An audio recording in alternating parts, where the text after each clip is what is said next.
Assalamualaikum warahmatullahi wabarakatuh. Syekh Jangkung wali Jawa yang disebut tak pernah salat, siapakah sosok wali nyeleneh dari tanah Jawa yang menggemparkan dunia spiritual ini?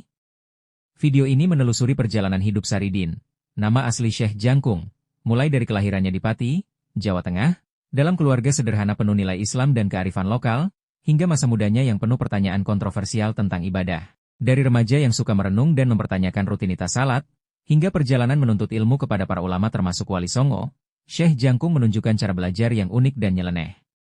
Kontroversi pun muncul di masyarakat ketika banyak yang menganggapnya sesat, sementara sebagian melihat cahaya kebenaran dari karomahnya yang luar biasa. Pertarungan ilmu dengan Sunan Kudus, ujian kesabaran, dan karomah menyelamatkan desa dari bencana menjadi bukti bahwa esensi ibadah bukan hanya gerakan, tapi ketulusan hati. Hingga akhirnya, para wali menerima perbedaan jalannya, ajarannya tersebar, dan misteri kematian beliau menambah aura mistis serta kontroversi. Kisah Syekh Jangkung adalah inspirasi spiritual. Tentang salat batin, ketulusan, kesabaran, dan pengabdian tanpa pamrih, yang tetap relevan hingga kini.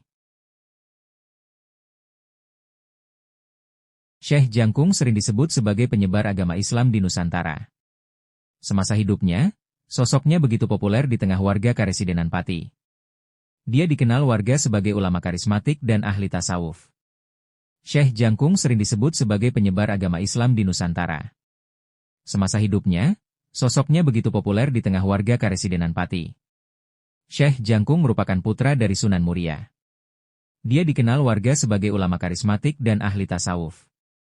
Selama belajar agama Islam, ia berguru dengan Sunan Kudus dan Sunan Kalijaga. Sebelum bernama Syekh Jangkung, dia terkenal dengan nama Saridin. Lantas apa yang dilakukan Syekh Jangkung selama hidupnya, terutama terkait penyebaran Islam di wilayah Pati dan sekitarnya? Nama asli Syekh Jangkung adalah Syarifuddin. Untuk memudahkan masyarakat Jawa mengucapkannya sesuai logat, nama Syarifuddin berubah menjadi Saridin. Gelar Syekh bagi Saridin sendiri merupakan pemberian dari negeri Andalusia. Adapun nama Syekh Jangkung merupakan pemberian gurunya, Sunan Kalijaga.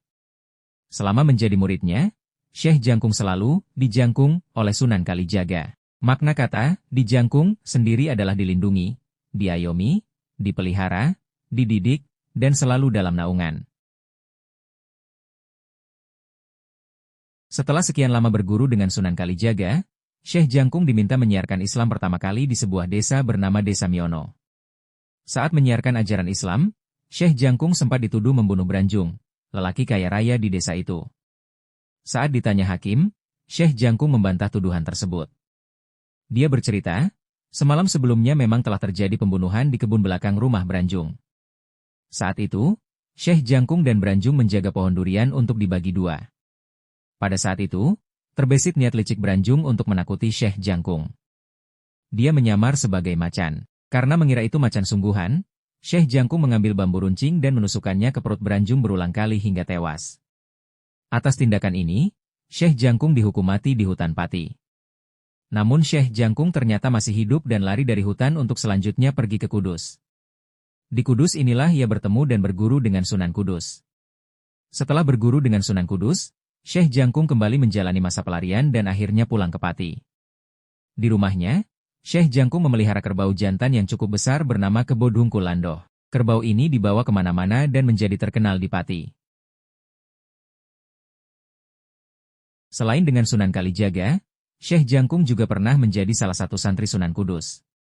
Pada suatu hari, Sunan Kudus menguji kesaktian Syekh Jangkung yang saat itu dianggap paling pintar di perguruannya. Saat itu Sunan Kudus bertanya, apakah setiap air pasti ada ikannya? Saridin menjawab, ada, Kanjeng Sunan. Mendengar jawaban itu Sunan Kudus memerintahkan seorang murid untuk memetik buah kelapa dari pohon di halaman. Buah itu kemudian dipecah. Jawaban Saridin terbukti. Ternyata di air buah kelapa itu terdapat sejumlah ikan. Sunan Kudus tersenyum, namun satri lain menganggap Saridin lancang dan pamer kepintaran. Semasa hidupnya, Syekh Jangkung melakukan pengembaraan kemana-mana, termasuk ke wilayah Kulon Progo. Di sana, terdapat sebuah makam yang diduga merupakan makam Syekh Jangkung. Tak hanya itu, Syekh Jangkung pernah bekerja sama dengan Raja Mataram, Sultan Agung untuk menumpas kejahatan dan menyebarkan agama Islam di masyarakat. Dalam hubungan keluarga sendiri, Syekh Jangkung merupakan kakak ipar dari Sultan Agung, karena dia menikah dengan kakak dari sang Raja Mataram itu, Retno Jinoli. Kirap Pusaka Syekh Jangkung adalah sebuah acara yang mempertontonkan jamasan pusaka peninggalan Syekh Jangkung, seorang ulama terkenal di Indonesia. Pada kirap ini, beberapa pusaka yang diarak antara lain Kudirancang, Batok Bolu, dan Al-Quran tulisan tangan. Kudirancang adalah sejenis keris yang diyakini memiliki kekuatan gaib. Pusaka ini memiliki pola dan bentuk yang unik, serta memiliki nilai historis yang tinggi. Batok Bolu adalah alat musik tradisional Jawa yang terbuat dari batok kelapa dan dilengkapi dengan balutan kain. Alat musik ini sering digunakan dalam berbagai upacara keagamaan di daerah Jawa. Dalam upacara kirap, Batok Bolu sering dipukul atau dimainkan untuk menambah semarak acara. Salah satu pusaka yang paling berharga dalam kirap pusaka Syekh Jangkung adalah Al-Quran tulisan tangan. Al-Quran ini merupakan naskah Al-Quran yang ditulis secara langsung oleh Syekh Jangkung. Al-Quran tulisan tangan ini memiliki nilai spiritual dan historis yang sangat tinggi bagi umat Islam. Melalui kirap pusaka Syekh Jangkung, masyarakat dapat melihat secara langsung dan menghargai keberadaan pusaka-pusaka bersejarah yang menjadi peninggalan Syekh Jangkung. Acara ini juga bertujuan untuk melestarikan budaya dan tradisi lokal serta menghormati jasa-jasa ulama terdahulu. Ada banyak cerita yang menunjukkan Syekh Jangkung seorang sosok yang memiliki kesaktian luar biasa. Cerita itu sangat melegenda. Nah, siapa sesungguhnya Syekh Jangkung atau Saridin? Dalam Babat Pati disebutkan bahwa Saridin adalah anak angkat Ki Ageng Kingiran yang ditemukan di pinggir sungai. Lalu oleh Ki Ageng Kingiran bayi tersebut diambil dan diberi nama Saridin. Dalam Babat Pati disebutkan bahwa Saridin adalah anak angkat Ki Ageng Kingiran yang ditemukan di pinggir sungai. Lalu oleh Ki Ageng Kingiran bayi tersebut diambil dan diberi nama Saridin. Ki Ageng Kingiran kala itu memang mendambakan anak lelaki meski telah memiliki putri yang bernama Sumiem.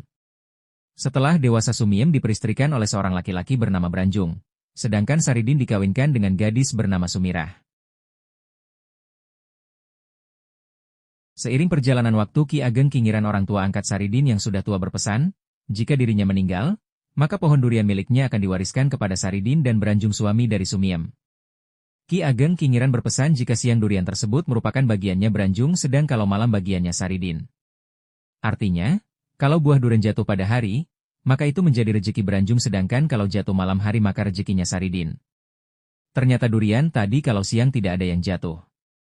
Sedangkan kalau malam banyak yang jatuh. Branjung mulai merasa iri hatinya dan timbul dalam pikirannya ingin menyamar menjadi harimau untuk menakut-nakuti Saridin. Setelah merubah dirinya menjadi harimau maka segera memanjat pohon durian.